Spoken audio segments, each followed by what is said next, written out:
Welcome back to Game Theory 101. I'm William Spaniel. Today's topic is off-the-path beliefs. We're now investigating what happens when a player has to update their beliefs, but cannot do so via Bayes' rule. We're still going to be using the same game that we've been working through in this unit so far on perfect Bayesian equilibrium. If you want to know more about how we got to this particular step, you can go back a couple of lectures and see what we've done previously. But if you only want to learn about off-the-path beliefs, you're fine to go from here. The one thing that we have not yet investigated in this game when it comes to pure strategy equilibria is if player 1, as both the strong and the weak type, choose to reveal. Now, under those circumstances, if player 1 is strong, player 2 chooses to quit, and if player 1 is weak, player 2 chooses to fight. The tricky thing here is what happens off the equilibrium path. You'll remember going all the way back to learning about subgame perfect equilibrium and continuing through with perfect Bayesian equilibrium. We care about strategies both on and off the equilibrium path. The reason for that, of course, is that what justifies the players choosing their particular strategies is what would happen off the path, which then makes the original strategies optimal. So we still need to define what player 2 would be doing if player 1 were to hide here, even though in this alleged equilibrium, it's never the case that player 1 chooses to hide. He's always revealing whether he's strong or he's weak. What makes this tricky is the fact that in perfect Bayesian equilibrium, we have players updating their beliefs via Bayes' rule wherever possible. Now, that was easier in other circumstances. For example, think about the separating strategies where the strong type chooses to reveal and the weak type chooses to hide. Well, now when player 2 makes her move following hiding, she has a well-defined belief. The only way player 2 can move under those circumstances is if player 1 was weak. Only the weak type chooses to hide. So conditional on having to move, player 2 knows that player 1 is weak. You don't have that luxury in this circumstance when both the strong type and the weak type choose to reveal. Here, there is no easy or obvious way to update player 2's beliefs, because having player 2 move following hide is a zero probability event. If we go back to our definition of perfect Bayesian equilibrium, it says that we have to update beliefs via Bayes' rule wherever possible.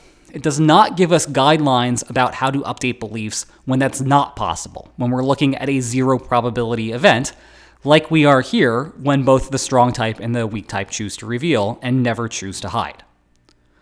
What that means is because we're not restricted in our beliefs, we have to consider all possible beliefs of player 2 and investigate whether any of them establish an equilibrium such that we have no profitable deviations. Let's see how we do that. Well, to start things off, we're going to put in a belief, and it's going to be general.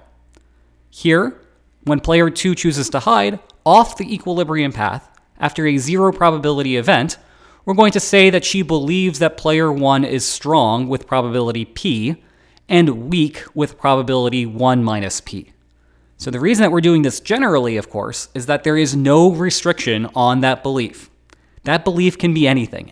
Any p-value between 0 to 1 is completely justifiable, because we have no guidance on what to do otherwise.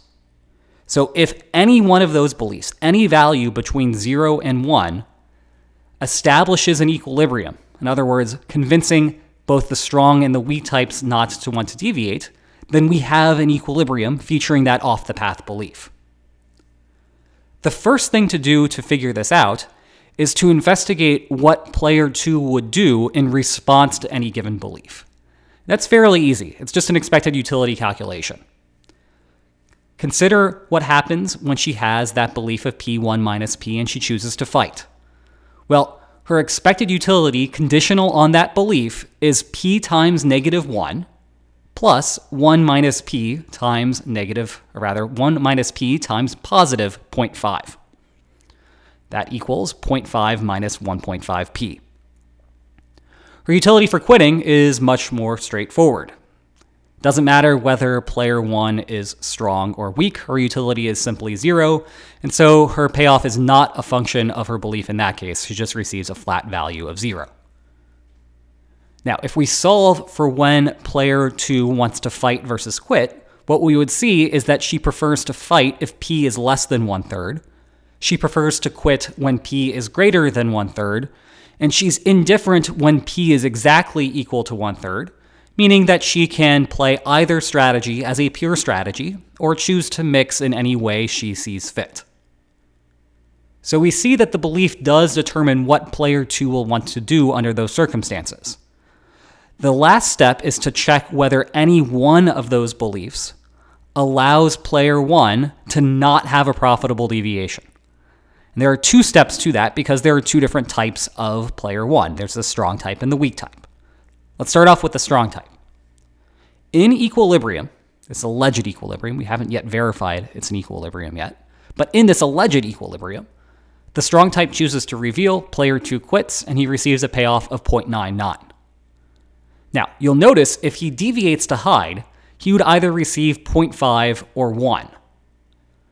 Because our goal is to sustain the reveal strategy as part of an equilibrium, we need to make sure that player 1, as the strong type, does not have a profitable deviation.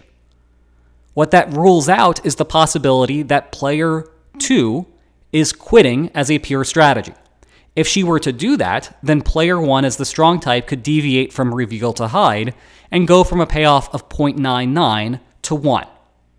We need to, in other words, make sure that player 1 as the strong type, if he were to deviate to hide, receives a value that is closer to that fighting payoff of 0.5, which is less than 0.99. So that eliminates the possibility of quitting, and also, by implication, the possibility that the belief is greater than 1/3. If the belief off the path is greater than 1/3, that causes player 2 to quit, which then causes player 1 as the strong type to have a profitable deviation. So we still have one set of possibilities in front of us where p is less than or equal to 1/3. We've eliminated a second set where p is greater than 1/3, but that still leaves us with a different set of possibilities. But this is only half of the equation. There's also making sure that player 1 as the weak type does not have a profitable deviation. And so if we switch over to the other half of the game tree, we actually see something interesting here. This half of the game tree is going to make the other half of the game tree completely irrelevant. We'll actually see in a second that this side of the game tree ensures that the reveal strategy for the weak type is not going to be a part of any equilibrium. Why is that? Well, look at what happens in equilibrium, this alleged equilibrium, where player 1 as the weak type chooses to reveal. In that case, player 2 fights, and he receives a payoff of negative 1.01. Look at what happens if he chooses to hide, however. He either receives negative 1 or he receives 1. Either of those payoffs is greater than his payoff for revealing and getting a payoff of negative 1.01.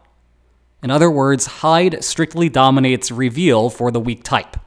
So it doesn't matter what the belief is of player 2, this off-the-path belief is irrelevant to that calculation because hide strictly dominates reveal.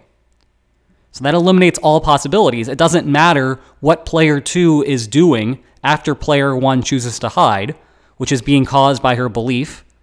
Doesn't matter because player 1 is always going to want to deviate as the weak type from reveal to hide.